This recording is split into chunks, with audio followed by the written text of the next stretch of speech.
ஓம் சாந்தி. So Baba 2 நாளா முரளியில என்ன சொல்றாருங்கிறத சும்மா ஷார்ட் அண்ட் ஸ்வீட்டா நம்ம வந்து பார்க்கலாம். சேவை செய்யணும் அப்படின்றாரு பாபா. சேவை செய்யறது ரொம்ப முக்கியம் அப்படின்றாரு. பட் எண்ணம் சொல் செயல் மூலியமா நம்ம யாருக்கும் துக்கம் கொடுக்கக்கூடாது அப்படின்னு பாபா சொல்றாரு. ஸோ எந்த சேவையை பாபா மீன் பண்றாரு அப்படின்னா, நம்மளோட புருஷார்த்தம். ஸோ ஃபர்ஸ்ட் புருஷார்த்தம் ரொம்ப முக்கியம். புருஷார்த்தம் அப்படிங்கிறது எப்படி இருக்கணும் அப்படின்னா, இந்த பழைய உடலையும் பழைய உலகத்தையும் முற்றிலும் ஃபுல்லாவே மறந்துடணும். எல்லாத்தையும் மறந்து எனக்கு ஒரு பாபா தான், வேற யாருமே கிடையாது அப்படிங்கிற அந்த ஒரு நிலைமையில நம்ம இருக்கணும். அந்த மாதிரி ஒரு டைம்ல நம்மளால சோல் கான்ஷியஸோட பவரையும் அதீந்திரிய சுகத்தை அனுபவம் செய்ய முடியும். ஸோ இந்த ப்ராக்டிஸ் நம்ம எடுத்துட்டு அதுக்கப்புறம் தான் சேவை பண்ணணும். ஸோ எடுத்தோடனே நம்ம சேவை பண்ண மாயா வரும். ஸோ ஃபர்ஸ்ட் யோகா, ஞானம் ஞானம், யோகம், தாரணை, சேவை வருது இல்லையா? ஸோ யோகா, ஞானம் நீங்க ஜிக்ஸாக் மாதிரி ஃபர்ஸ்ட் 2 வச்சுக்கலாம்.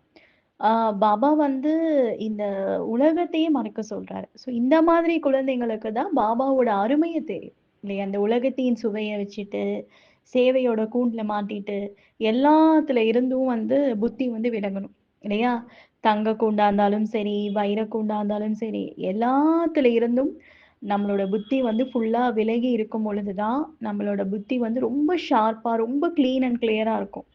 ஸோ அப்போ பாபாவோட சர்வீஸ் நம்ம பண்ணும் பொழுது ஒரு 10 நிமிஷம் பண்ணாலே பல நாளைக்கு அது சுகம் கொடுக்கும்.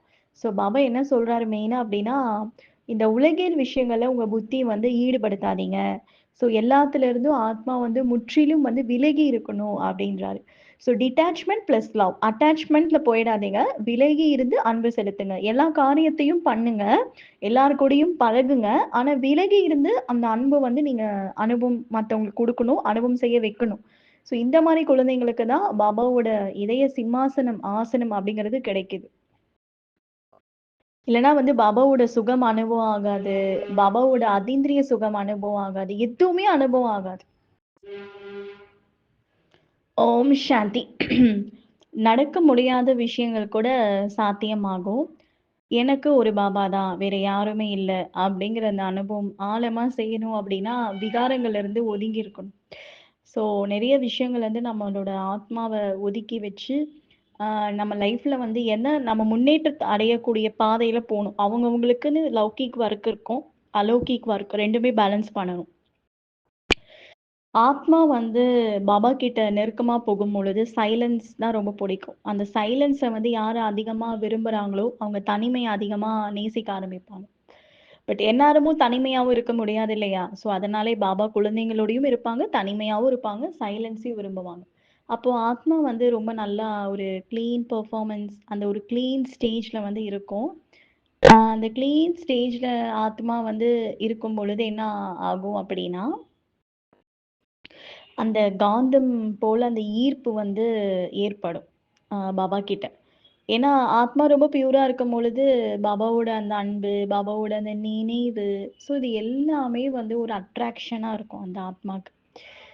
அப்போ அந்த டைம்ல சும்மா பாபா கிட்ட போய் சொன்னா எதுவும் நடக்காது. பாபாக்கு பிடிச்ச மாதிரி நம்ம இருந்துண்டு அப்புறம் பாபா கிட்ட போய் நமக்கு பிடிச்ச விஷயங்கள சொன்னா அது நடக்கும். அதுதான் பாபாவோட குழந்தைகளா, பாபாவோட மனைவியா இருந்து ஒரு விஷயத்த நீங்க சொல்லும்போது அது நடக்கும். புருஷார்த்தம் ரொம்ப வீக்கா இந்த உலகியல் விஷயங்கள்ல ரொம்ப அட்டாச்மெண்ட் இருந்து நம்ம சர்வன்ட் மாதிரி பாபாக்கு தெரிவோம். இல்லன்னா அதுக்கும் மேல அதுக்கும் கீழ அத ரொம்ப வெளியலாம் இருப்பாங்கல்ல, பிச்சை எடுப்பாங்கல்ல, அந்த மாரி பக்தி ஆத்மாவா மாறிருவோம். பிச்சை எடுக்கிற ஒரு சோலா மாறதுனால தான் நம்ம லைஃப்ல எதுவுமே நடக்க மாட்டேங்குது. ஸோ மகாராஜா, மகாராணி அப்படிங்கிற அந்த குழந்தைங்க இதய சிம்மாசனதாரியா இருப்பாங்க. எவ்வளோ டெஸ்ட் பேப்பர் வந்தாலும் சிரிச்ச முகத்தோட வெல்லுவாங்க. நம்பிக்கையோட இருப்பாங்க. லைஃப்ல எது நடந்தாலும் அவங்களோட பியூர் விஷஸ் கண்டிப்பா நடக்குங்கிற அந்த நம்பிக்கை ஆழ் மனசுல பாபா ஏற்படுத்துவாரு. பிளஸ் அவங்க மத்தவங்களுக்கும் உதவி செய்வாங்க. அவங்க எப்பயுமே அவநம்பிக்கையோட மனசு உடைஞ்சு போமாட்டாங்க. பாபாவோட நெருக்கத்திலே இருப்பாங்க. ஸோ அந்த மாதிரி குழந்தைங்கள தான் பாபா ரொம்ப விரும்புறாரு. அப்ப அவங்க விகாரங்கள்ல இருந்து ஒதுங்கி இருக்கணும். விகாரங்களும் உள்ள இருந்துட்டு பாபா கிட்ட கேட்கும்பொழுது நமக்கு லைஃப்ல எதுவுமே நடக்காது. ஸோ அத ஆழமா புரிஞ்சு இருக்கிற குழந்தைங்க தான் பாபாக்கு ரொம்ப பிடித்த குழந்தைகள். அவாள தான் பாபா இன்னைக்கு முரளியில செல்லமே அப்படின்னு கொஞ்சிருக்காரு இல்லையா? செல்லம் செல்லம் என்றாரடி, அக்கா என்று அத்தான் என்று சொன்னாரடி, யாரதா என்னது நம்ம லிரிக்ஸ் மறந்துட்டேன்ப்பா. சம்திங் வரும். "செல்லமே செல்லம் என்றாளடி, அத்தான் என்று சொன்னானடி, யாதனால என் உயிரில் நான் அன்பே, என் கையில் நீ குழந்தையடி, என் இதயம் ஒரு வார்த்தை சொன்னால் உன்னை தாலி கட்டிக்கொள்வேன். Tell me now, tell me now, tell me, tell me, tell me now. செல்லமே செல்லம் அப்படின்னு ஒரு பாட்டு வரும். அந்த பாட்டு தான் பாபா வந்து அவரோட பிடித்த மனைவிக்கும், இதய சிம்மாசனதாரி குழந்தைக்கும் பாபா வந்து இந்த பாட்ட டெடிகேட் பண்றாரு. ஸோ அவசியம் எல்லாரும் முயற்சி பண்ணி முதல் நம்பருக்கு போங்க. வாழ்த்துக்கள். ஓம் சாந்தி.